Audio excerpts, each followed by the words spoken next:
El caso de las múltiples personalidades de Billy Milligan.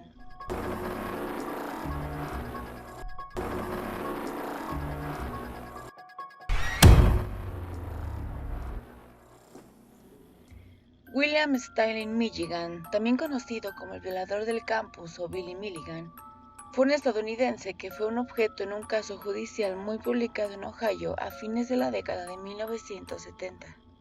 Nacido el 14 de febrero de 1955, creció en una zona agrícola de Ohio y vivió en Lancaster. En 1977, Billy, de 22 años de edad, fue detenido por secuestro, el robo y la violación de 3 mujeres en la zona del campus de Ohio. Fue encarcelado y se le asignaron defensores públicos para que trabajaran en su caso.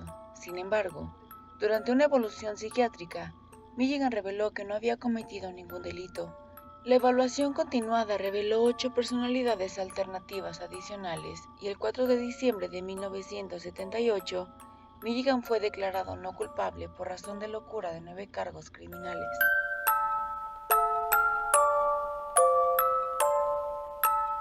Y es aquí en donde hablaremos de las 24 caras de Billy Milligan. El juicio de este fue el primero en el que un acusado fue declarado no culpable, esto por razón de demencia sobre la base de un trastorno de personalidad múltiple, el cual hoy se denomina como un trastorno de identidad disociativo. Según los médicos, los graves abusos físicos y sexuales infligidos a Billy, esta en la infancia por su padrastro Chalmer Milligan, hicieron que su personalidad se fragmentara en 10 y más tarde hasta 24. Estas personalidades separadas que apenas tenían conocimiento de las acciones de las demás. En el juicio, la madre, la hermana y el hermano de Milligan dan fe de la naturaleza brutal y abusiva de Chalmer Milligan, el cual siempre negó las acusaciones contra él.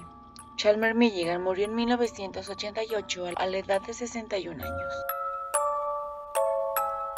Existe un documental el cual recorre los 8 tumultuosos años de internamiento en cárceles y hospitales psiquiátricos que siguieron el juicio de Billy Milligan. Esto hasta su fuga del Hospital Psiquiátrico Central de Ohio el 4 de julio de 1986. Durante ese tiempo, Milligan obtuvo documentos falsos con el nombre de Christopher Carr y se instaló en Washington.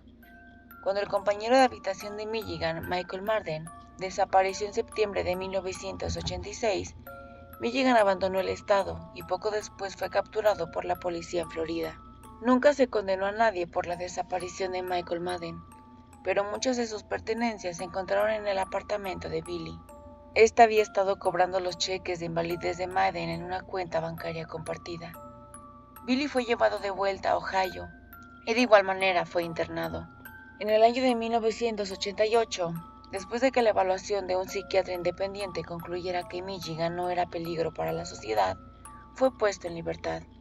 Tras varios años en Los Ángeles y Las Vegas, Milligan volvió a trasladarse a Columbus, Ohio, donde su hermana le compró una casa móvil y allí pasó el resto de su vida pintando hasta que murió de cáncer en el 2014 a los 59 años. Billy Milligan pasó la mayor parte de su vida en el centro de un caso muy publicitado y escudriñado, uno que en su mayor parte dejó de lado y despreció las vidas de sus víctimas y supervivientes a expensas de interés.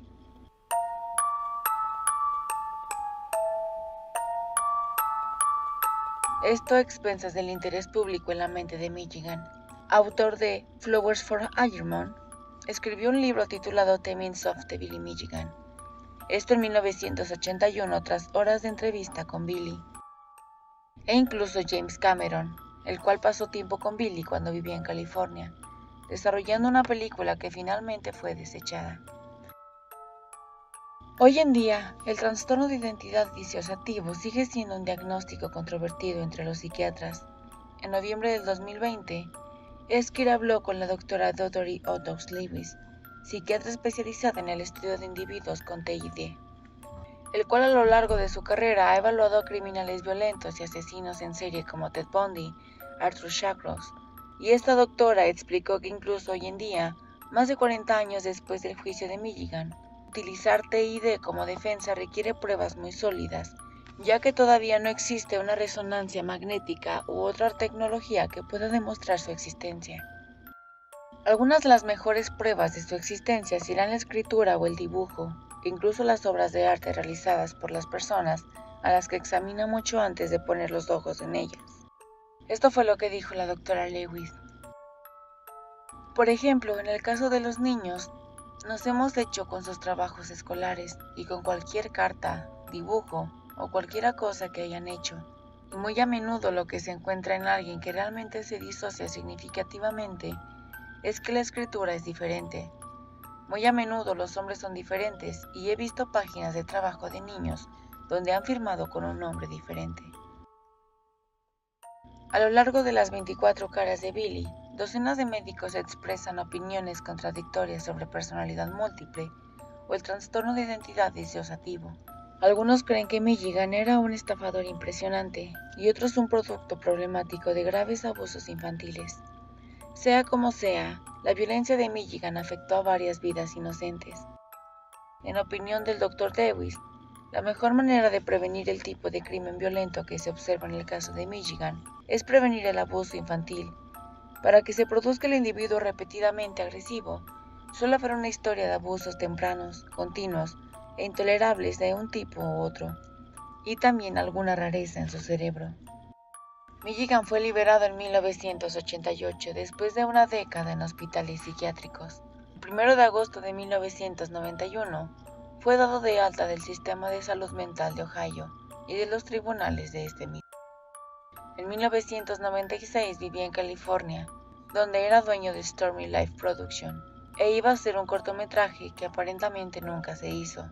Su ubicación a partir de ese entonces permaneció durante mucho tiempo desconocida. Eso hasta que sus antiguos conocidos habían perdido el contacto con él. It bugs me when they call me Billy, but I don't say much. I don't say anything really. But I'm not Billy.